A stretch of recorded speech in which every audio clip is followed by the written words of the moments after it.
جدو سقیفہ بنی سعد جمع ہوئے فاروق اعظم سارے موجود تو سیدنا صدیق اکبر کھڑے ہو کے فرمان لگے اور میں نو خلیفہ نہ بناؤ، اے ابو عبیدہ نو بنا دو۔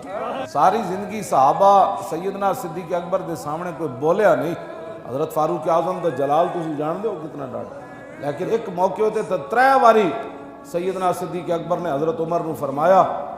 تیری ماں تجھے روئے، یعنی اس کا معنی ہے تو مر جا۔ 3 باری یکے بعد دیگرے جدو صحابہ بھیجا کہ اے گل کرو سیدنا صدیق اکبر نو کہ جا کے کہو کہ مانین زکات جڑے انہاں تلف الناس ورفق بہم، بابا ہاتھ توڑا رکھو،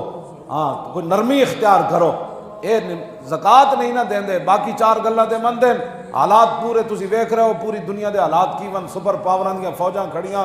ادھر صحابہ دے رنگ سرمے جیسے ہو گئے، ادھر بلال مدینہ چھوڑ کے چلے گئے، ادھر صحابہ گلیاں پھرتے سن، حضور تے نہیں ویکھے،